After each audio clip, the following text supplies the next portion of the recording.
platform abakwatibwa ku bbalaza ya Sabbiiti eno nga Ssenkulu wa NUP Robert Kyagulanyi Ssentamu anoonya akalulu mu bitundu by'e Kawempe baleeteddwa mu kkooti y'e Kawempe etuula e Kanyanya. Mu bano mubaddemu ne Kalyango Lugonvu Muhammad abadde mu mbeera embi nga tasobola kutambula wadde okutuula, ekigambibwa nti kyasibuka ku mbeera gye yayisibwamu ng'akwatibwa ab'ebyokwerinda.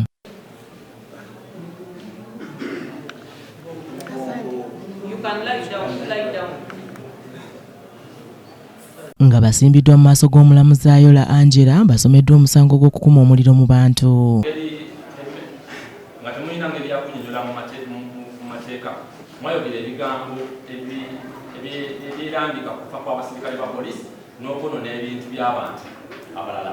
Omusango bagweganyira bannamateeka baabwe Kakulu Tumusiime ne Kato Tumusiime basabidde abasatu bano beyiro okubadde Katende Yusufu, Kalyango Lugonvu Muhammad abadde n'ebisago nga kw'otadde Abdul Malik munnamateeka. Kalyango Lugonvu Muhammad ng'obwedda mu kkooti y'ebase bwebasi tabadde na bamweyimirira ekireetedde oludda oluwaabi okuwakanya eky'okumuwa beyiro.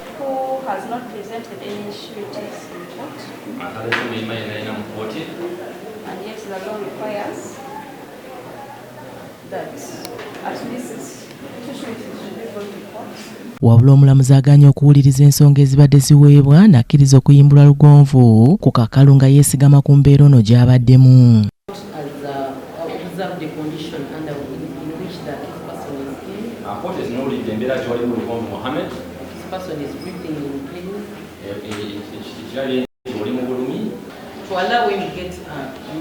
Medical attention.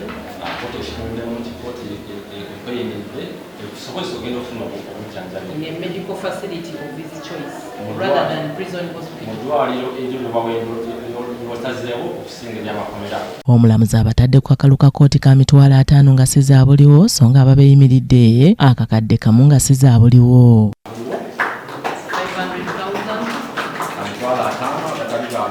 And then the sureties are bonded at 1 million.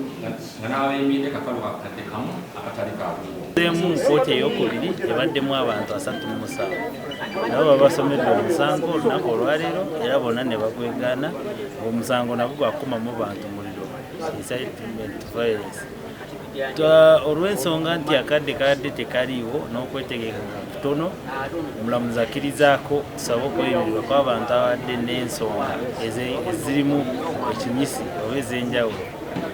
Mwabo baddemu abadde balwadde nga ne kkooti esobola okubalabako bantu 3 era kkooti ekkiriziganya naffe nebakkiriza okweyimirirwa. Oluvannyuma mmeeya wa Kawempe Emmanuel Sserunjojo Joweddembe atumiza ambyulensi okwongerayo Lugonvu mu ddwaliro okufuna obujjanjabi.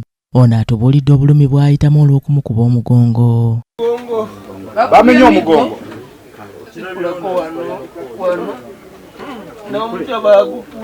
Ku baaleeteddwa jjo mu kkooti leero 12 bateereddwa ku kakalu oluvannyuma lw'okuleeta ababeeyimirira nga basaanidde era nga basabiddwa okusasula emitwalo 2 ez'obuliwo ababeeyimirira ne bassa emikono ku kakadde kamu nga si zaabuliwo. Nga basoose kuleeta abantu 12 ebasindise Luzira lunaku lwajjo ku misango gy'okukuma mu muliro mu bantu.